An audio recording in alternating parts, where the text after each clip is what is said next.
We're going to stay in Joshua. We're going to go to chapter 9. I'm going to tell you something. Chapter 9, verse 11. Chapter 9 talks about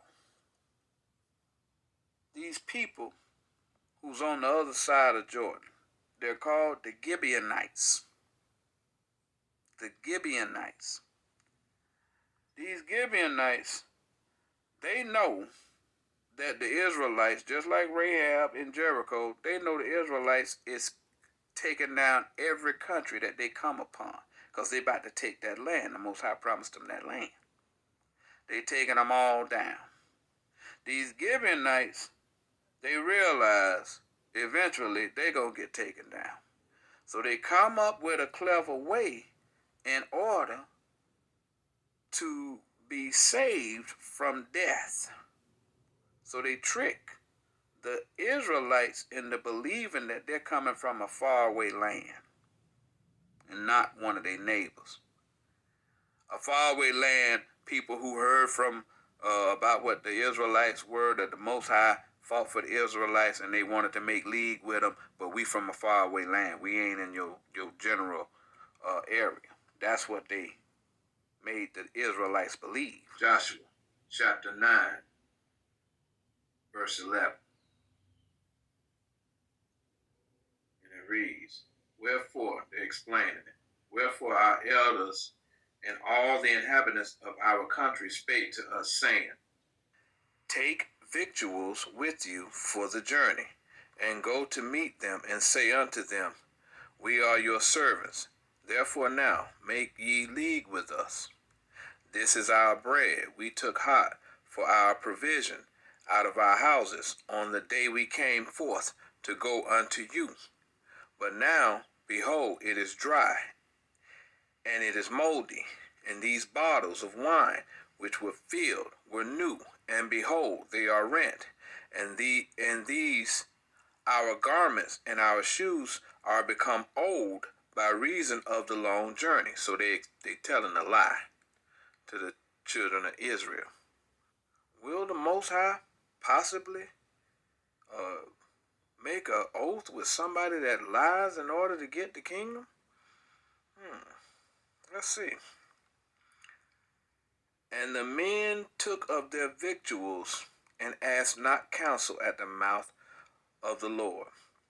Took of their victuals. That's a spiritual statement. Took of their victuals means that they believed them. They bought what they were selling.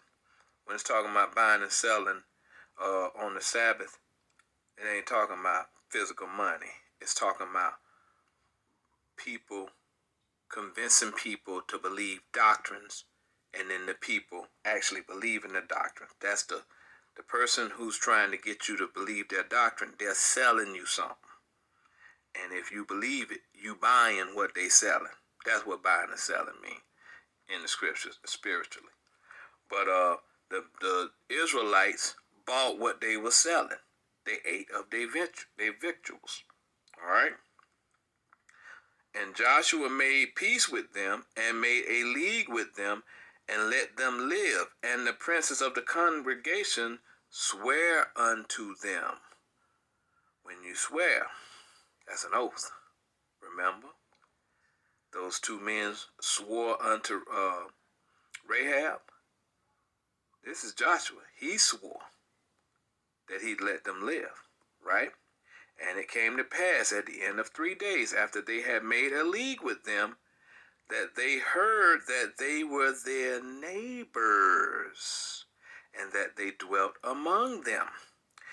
And the children of Israel journeyed and came unto their cities on the 3rd day. Now their cities were Gibeon, and Chephirah, and Beeroth, and Kirjath Jearim. And the children of Israel smote them not, because the princes of the congregation had sworn unto them by the Lord God of Israel. And all the congregation murmured against the princes. We read Romans 15:4. And it said that was written aforetime, was written for your learning. Notice how the same thing is happening and how the Israelites are angry that the Gentiles are getting the opportunity at salvation. People are upset about that. The same thing happened back then.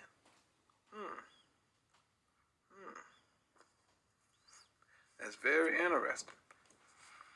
So the Bible is a real book. It's telling you everything that happened before is going to happen again. It's happening right now. All right? So, verse 22. And Joshua called for them. So Joshua's angry because he know they deceived him in order to get the kingdom. And Joshua called for them, and he spake unto them, saying, Wherefore have ye beguiled us? Beguiled means tricked. Saying, We are very far from you, when ye dwell among us. Now therefore ye are cursed, and there shall none of you be freed from being bondmen. Bondmen, that's like a slave, right? And hewers of wood, and drawers of water for the house of my God. Hewers of wood and drawers of water. We're going to get it. Let's go to Mark 8. We're going to Mark 8:24.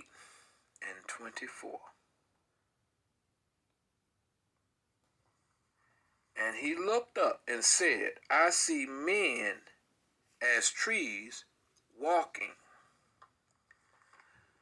So, the men are trees. Oftentimes, trees are teachers. But in this sense, trees are men. But what's a hewer?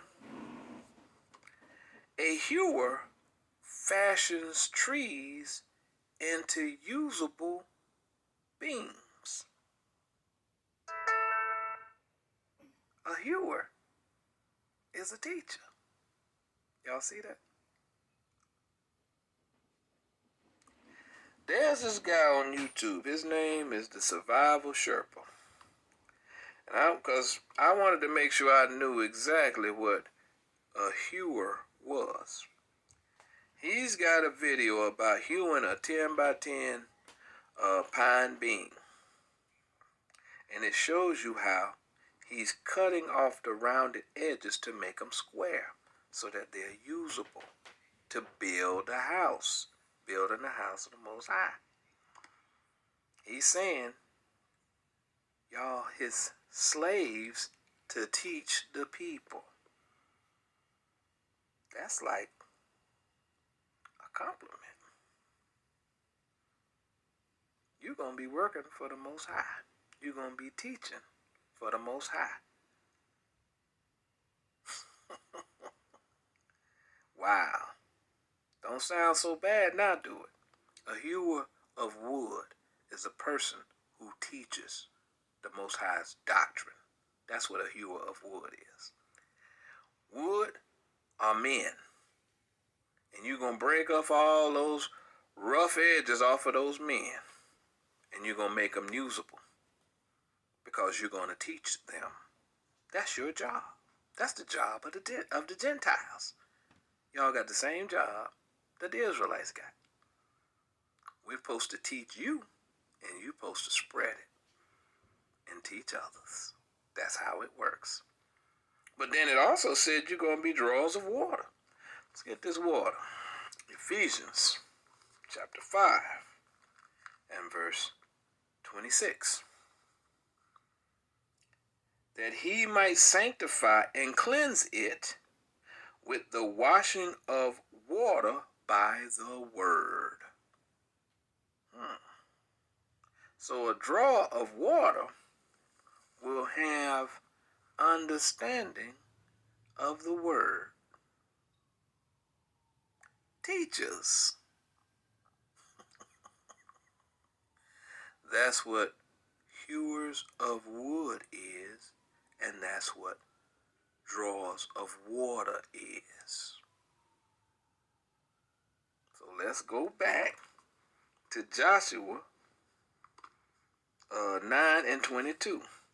And he called for them, and he spake unto them, saying, Wherefore have ye beguiled us, saying, We are very far from you, when ye dwell among us? Verse 23.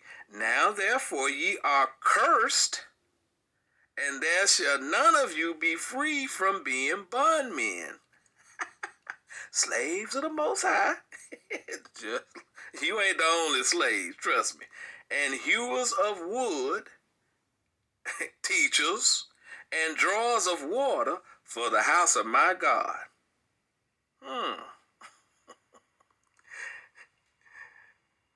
Let's just so that you know about being a slave.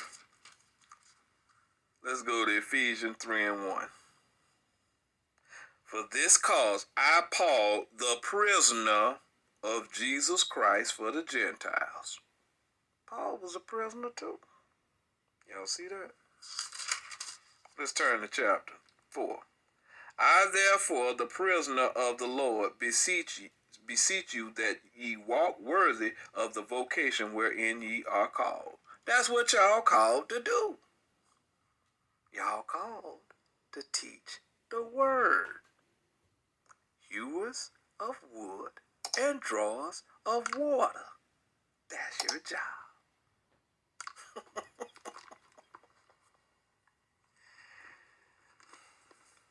Be careful what you ask for. Verse 24. Joshua chapter 9, verse 24.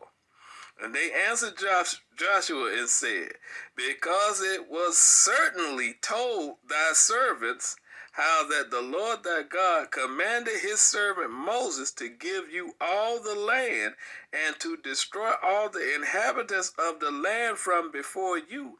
Therefore we were sore afraid for our lives because of you, and have done this thing. Just like they were scared for their life. A lot of y'all seeing the stuff that's happening in the world, and y'all know we at the end. So y'all are scared just like those other Gentiles. That's right. The Most High, he told you what's going to happen. Some of y'all are listening, and y'all are doing whatever it is that you need to do so that you can be redeemed. This just telling the future, that's all. Verse 25. And now, behold, we are in thine hand. As it seemed good and right unto thee to do unto us, do. So Joshua's at the point where they say, hey, do what you got to do. If you want to kill us then. Let's see what he said. And so did he unto them, and delivered them out of the hands of the children of Israel, that they slew them not. Joshua ain't crazy. He ain't going against the Most High. Never that. And Joshua made them that day hewers of wood and drawers of water for the congregation and for the altar of the Lord, even unto this day, in the place which he should choose. Y'all see that? When you look at the Bible spiritual, you can't see. If you're looking at the Bible carnal, you're not going to understand what it's saying.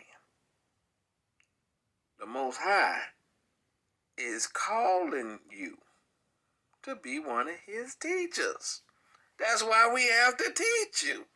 We have to teach you the spiritual understanding of this Bible so that you can do what you're supposed to do. You are very important to the Most High.